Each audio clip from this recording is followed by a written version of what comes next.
becus.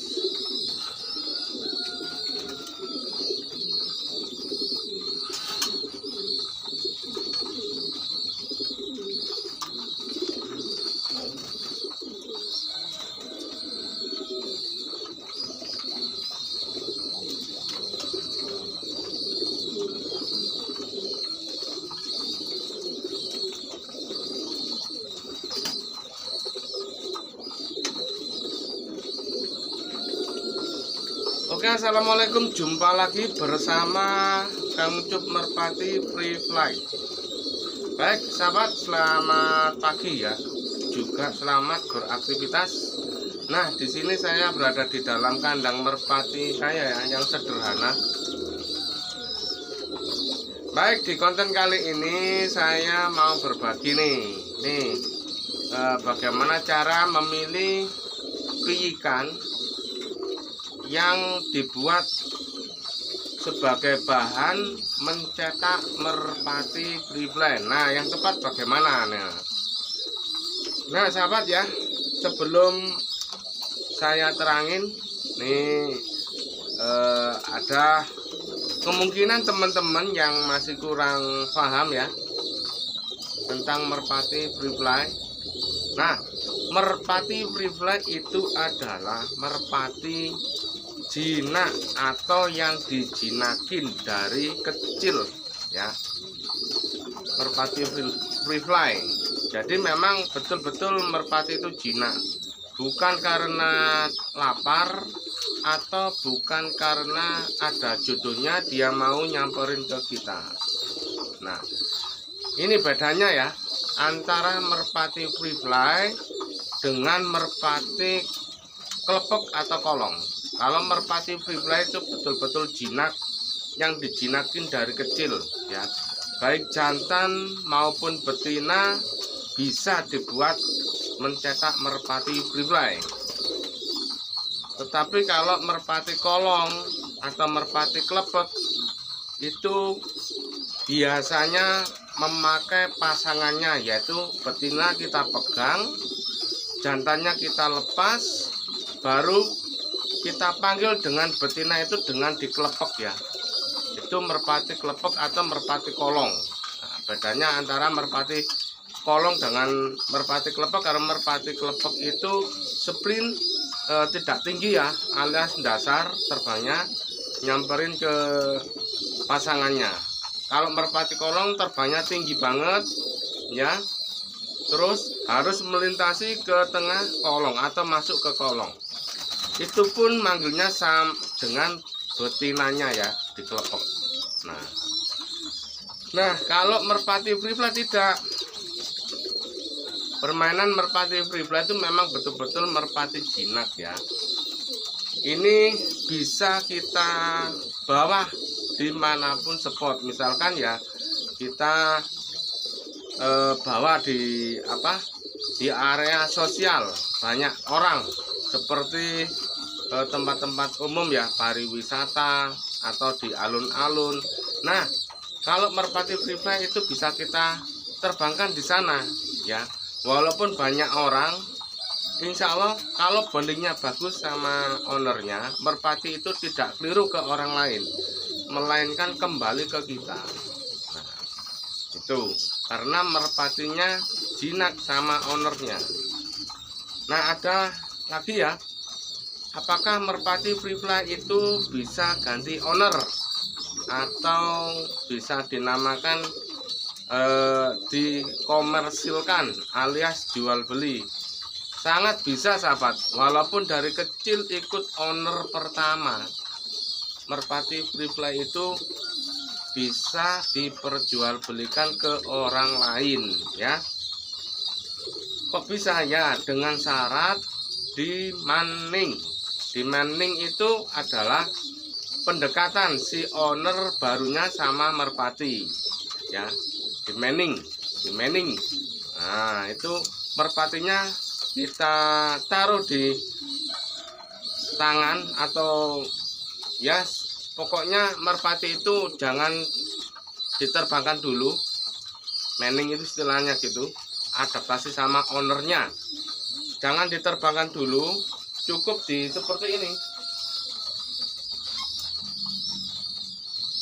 Nah, seperti ini ya. Kita taruh tangan, terus kita jangan diterbangkan dulu. Nah, seperti ini. Ini namanya manning. Ya.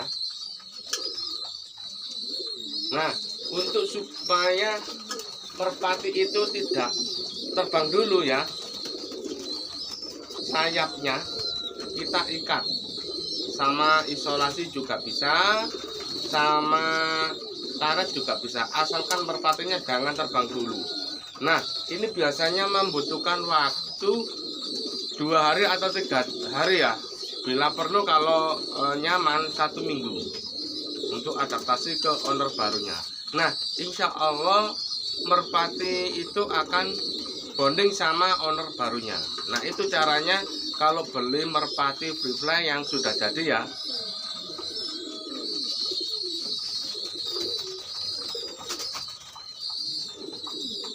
Nah, sahabat, itu ya beberapa yang saya ketahui tentang perbedaan merpati free fly sama merpati kelepok atau tolong. Nah, di sini bahan pijikan sebesar apa ya yang tepat untuk dijadikan bahan merpati free fly. Nah, ini kalau saya ya mencetak merpati free fly itu tidak tanggung-tanggung. Maksudnya itu biar tidak sia-sia antara kebondingannya. Saya memilih pijikan itu yang masih bulu jarum. Nah, seperti ini.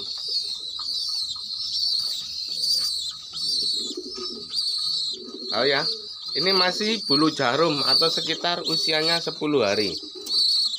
Nah, ini saya adopsi dari induknya. Nah, sebelumnya baru kita adopsi dari induknya itu, merpati ini tidak respon seperti ini. Ini kan sudah respon. Nah, ini paruhnya buka kan.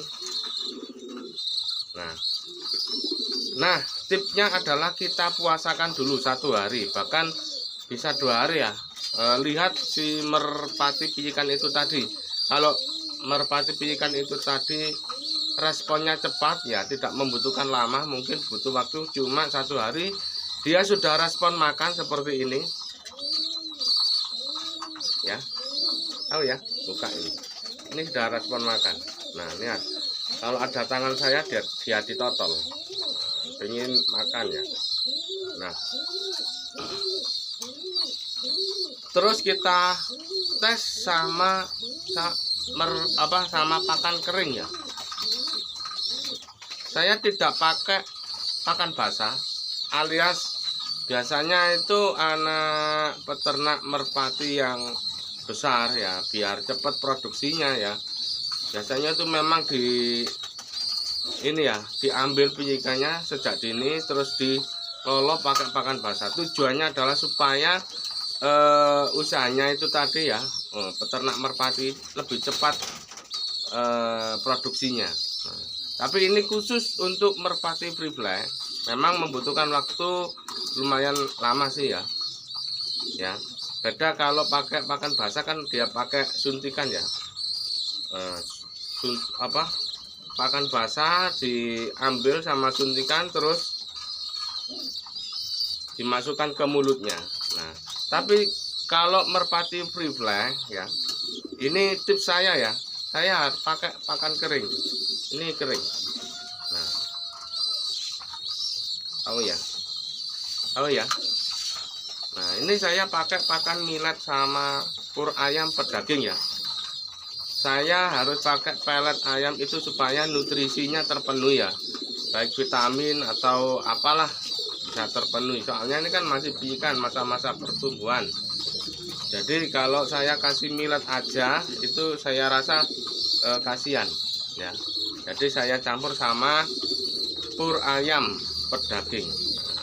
Nah, ini kan sudah saya puasakan 1 hari. Coba saya tes ya.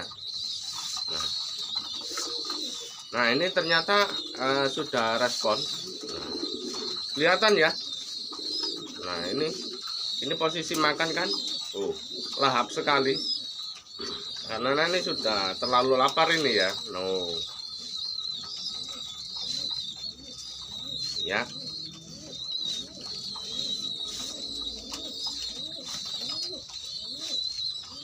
Oke.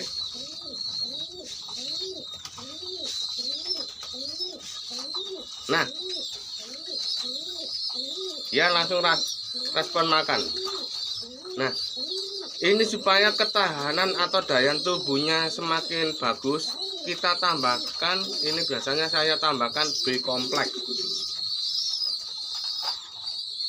Nah, ini B kompleks.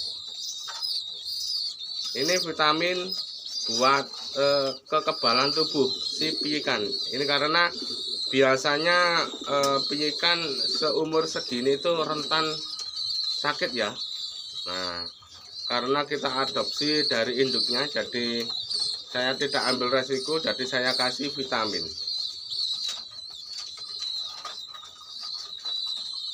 Ini agak saya paksakan ya.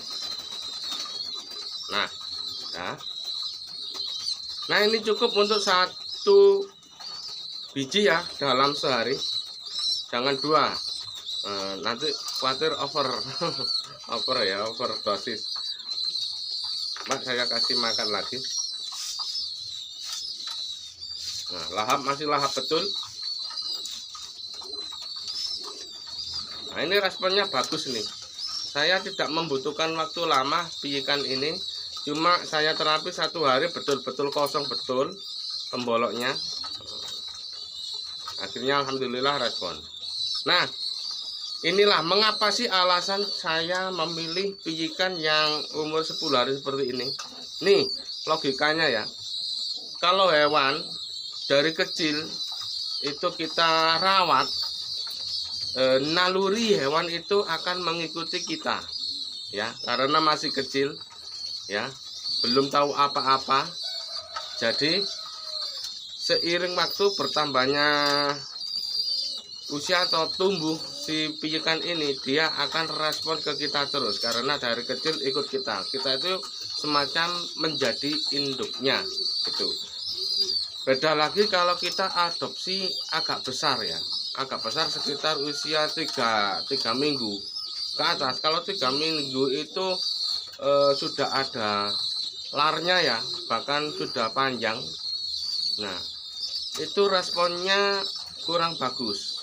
Rata-rata kalau didikan dari merpati, didikan dari 3 minggu itu memang rata-rata yang saya ketahui itu adalah respon lapar ya. Kalau dia lapar betul, dia bonding ke kita ya, jinak sama kita. Tapi begitu dia kenyang, merpati itu akan cuek sama kita, alias budek dipanggil. Itu bedanya. Makanya biasanya anak-anak itu ya, teman saya mencetak merpati dari besar seperti itu, rata-rata itu kalau dimainkan free-fly-nya, rata-rata itu pemboloknya itu kosong banget, alias lapar banget. Kasihan ya. Ya, kalau saya tidak, merpati saya baik kenyang ya, ataupun kekenyangan tetap mau terbang ya, dan saya panggil pun juga langsung respon karena memang dari kecil ikut saya. Nah, kalau dari kecil ikut ke kita, otomatis bondingnya semakin kuat. Semakin dewasa merpati itu akan bondingnya mengunci atau lengket ke kita, ke orang. Kalau merpati cetakan agak dewasa itu rata-rata ya, rata-rata semakin tambahnya usia responnya akan berkurang. Karena apa?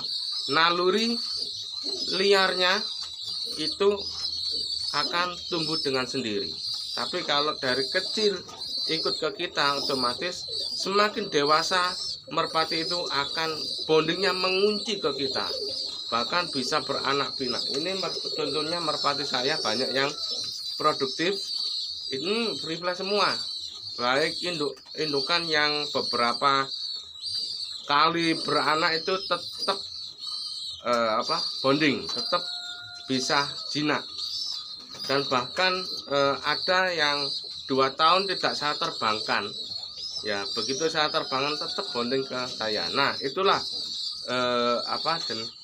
namanya merpati free fly yang dicetak dari kecil. Kebondingannya sangat mengunci. Nah, di sini paham ya, sahabatku ya. Ya, mungkin ada saran atau apa, ya masukannya tolong di komentari ya. Baik sahabat, cukup untuk konten kali ini ya. Semoga ada manfaat. Dan apabila sahabatku minat dengan merpati free fly saya, nomor yang bisa dihubungin saya taruh di deskripsi ya. Oke, saya akhiri. Wassalamualaikum, salam satu hobi. Terima kasih, bye bye.